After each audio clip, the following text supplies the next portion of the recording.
Duel de France Info, il oppose ce matin Sylvie Pierre Brossolette du Point à Laurent Geoffrin de Libération. Bonjour. Henri Guénaud, un des conseillers de Nicolas Sarkozy et aussi un des inspirateurs du débat sur l'identité nationale, était l'invité de France Info il y a une demi-heure à peine. Il a défendu ce débat nécessaire selon lui parce que le pire, dit-il, c'est de ne pas parler de ces questions.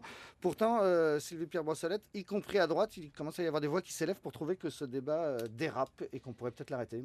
Écoutez, on ne peut pas organiser un débat de cette nature qui forcément ne peut pas rester noble d'un bout à l'autre. L'identité nationale est une belle formule, mais on sait très bien que c'est le cache-sexe à d'autres débats, le rôle des immigrés récents ou anciens venus en France, l'adaptation de la religion musulmane à la vie en société à la française. C'est tous ces débats-là qui ressortent. Et évidemment, la part de gens un peu racistes, violents, en profite pour émerger.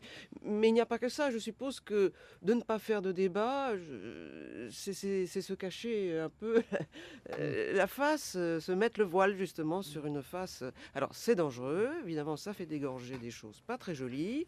Et moi je crois que l'objectif de ce débat qui était au départ de réduire une éventuelle poussée du Front National risque de ne pas aboutir à l'objectif recherché. Nicolas Sarkozy s'est peut-être tiré une balle dans le pied parce qu'avec tout ce qui sort, tous les sujets du coup qui sont magnifiés, burqa, le retour des Afghans, pas le retour des Afghans, les discussions qui se font autour de ça, fait que le Front National peut faire son miel, ce qui serait quand même le comble de ce débat. Alors, est-ce qu'il faut le poursuivre ou est-ce qu'il faut l'arrêter, ce débat, Laurent Geoffrin ? À mon avis, il faut le suspendre. Je dis bien suspendre, parce que sur le principe, ça ne m'a jamais choqué qu'on parle de la nation, qu'on parle de l'islam, qu'on parle de toutes ces choses. Non, on doit parler de tout. Seulement, en l'occurrence, pour des raisons circonstancielles, c'est plus un débat, c'est le procès de l'islam, c'est le procès de l'immigration, c'est le procès des banlieues et c'est le procès de l'étranger.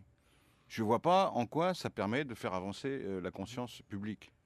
Au contraire, ça a pour effet, on le voit tous les jours, il suffit de parler avec les gens intéressés, ça consiste à mettre en accusation, à montrer du doigt une communauté dont on sous-entend qu'elle n'est pas française, alors que la majorité de ces gens sont nés en France, et donc qui sont hors de la communauté nationale, et donc qui représenteraient une menace pour l'intégrité culturelle et politique du pays. Donc, vous voyez, en mancher comme ça, il vaut mieux arrêter. Il vaut mieux arrêter. Je ne dis pas qu'on ne devrait pas reprendre à un autre moment. Enfin, tout ça, on le sait bien. Tout le monde le sait. Tous les Français ont compris. Il suffit de les interroger par sondage. 75% disent c'est une opération politique. Ça a été fait pourquoi ? Ça a été fait pour montrer que la droite française se saisissait d'une question non dite, soi-disant, paraît-il, dans la vie française, et qui était le monopole du Front National. C'est ça la fonction de ce débat. Et bien ça a dérapé. Donc il vaut mieux arrêter les frais et reprendre ça quand l'atmosphère se sera un peu calmée. C'est vrai qu'il y a des problèmes d'intégration. Alors maintenant, Nicolas Sarkozy, dans son dernier article, parle même d'assimilation, qui ne se fait pas bien. Dans des endroits, ça se fait calmement. Pour trois quarts des musulmans qui vivent ici, qu'ils soient français ou encore étrangers, il n'y a pas de problème. Et puis, il y a une petite partie qui ne se comporte pas très bien, qui ne se sent pas du tout chez elle, qui a des attitudes un peu agressives, parfois violentes, et à qui il faut parfois rappeler qu'il y a des devoirs quand on vit sur un sol qui vous a accueilli et qui est souvent le vôtre, puisqu'on est devenu français.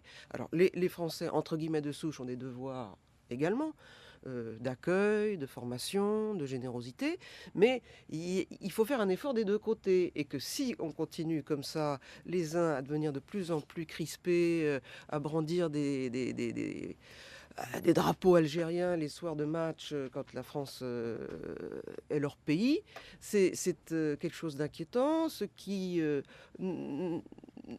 n'ont aucun sentiment pour la France. Alors il faudrait peut-être le rappeler, peut-être le rendre agréable, mais c'est vrai qu'on tournait autour du pot avec cette histoire d'identité nationale. Il y a une partie des Français ou d'origine immigrée récente ou lointaine qui ne se sentent pas bien ici. Donc il faut crever l'abcès et voir comment on peut faire pour qu'ils se sentent bien ici et que tout le monde les tolère. Laurent Geoffrin. Le débat sur l'identité nationale, on parle par exemple de la culture française. En quoi l'islam menace-t-il la culture française ? Je ne vois pas très bien. On peut dire éventuellement peut-être que la culture anglo-saxonne a de l'influence sur la culture française. En bien ou en mal, ça c'est évident. Les mots anglais, les chansons anglaises, les films anglais ou américains, tout ça. Bon, la culture anglo-saxonne depuis 1945, c'est pas très nouveau, comment dire, à modifier l'identité culturelle du pays. Bon, on peut parler de ça, mais personne ne parle de ça, parce que tout le monde s'en fout. Parce que ça ne gêne personne, parce que c'est pas une menace, c'est plutôt un enrichissement. Non, mais Et on parle de quoi? On parle des Arabes. Voilà. C'est tout non, mais le simple. problème. Et pourquoi on parle des Arabes? Parce que le débat a été lancé par M. Éric Besson. Il est ministre de quoi, Éric Besson? Parce qu'on dit oui, on a des débats comme ça, machin, philosophiquement. Mais il est ministre de quoi? Il est ministre de l'immigration et de l'identité nationale. Donc le simple fait que ces deux mots soient accolés dans l'intitulé de son ministère prouve bien la nature biaisée de l'opération. Enfin, voyons, c'est évident, tout le monde le sait. Donc, alors, est-ce qu'on veut faire un débat pour désigner, encore une fois, une partie de la communauté nationale comme des ennemis de l'intérieur? Il On dit devient les fou choses, avec Laurent ça. Geoffrin, il dit que c'est pas un débat sur l'identité nationale, c'est un débat sur les Arabes. Vous êtes d'accord ou pas? Mais je vous le dis depuis le début que c'est un cache-sexe pour ce débat-là, qui n'a pas eu lieu. Je ne dis pas des Arabes avec un ton un peu comme ça, raciste et méprisant. Il y a un problème d'intégration d'une communauté musulmane en France, d'une partie de la communauté musulmane en France, qui pose un problème, qui n'a pas envie d'adopter du tout notre culture, qui est en état de rupture par rapport à ce qu'on leur impose à l'école, comme mode de vie après, comme type de boulot. Et c'est ce problème qu'il faut voir en face. Alors après, quelles sont les causes, quelles sont les là où va se solutions? nicher les difficultés. Regardez la dit c'est burqa. un débat, Est-ce que- c'est un débat Ouais. sur les musulmans. Et la plupart la majorité des musulmans ne sont pas pratiquants déjà. Ils ne sont pas pratiquants. Ils vont pas à la mosquée. Non. Ils Et les croient pas. femmes, Ils sont pas qui croyants. se collent des Ils sont grands pas croyants. voiles. Oui, mais attendez, il y a Bon. des intégristes dans toutes les religions. Simplement, ceux-là ne sont pas pratiquants. Eh ben, on les définit par la religion. Alors, on va dire, les Français, c'est des catholiques, tous des catholiques. Alors, moi, je ne peux pas me reconnaître parce que je ne suis pas pratiquant On dit que catholique. c'est une Donc, tout ça, partie d'entre eux. Tout ça est une confusion Point un. totale pour parler des étrangers, Point pour dire deux. du mal des étrangers. Et Voilà. quand on réagit sur la burqa, il ne s'agit pas de catholiques. Hein. Vaste débat, peut-être y aura-t-il une trêve pendant la trêve des confuseurs entre les fêtes, on verra. Merci beaucoup à Sylvie Pierre Brossolette du Point qui titre aujourd'hui Le Point sur l'incroyable Monsieur Borloo, le ministre de l'Environnement, et Laurent Geoffrin de Libération avec cette question à la une de Libération. Y aura-t-il de l'électricité à Noël? Parce qu'on a des petits soucis d'électricité.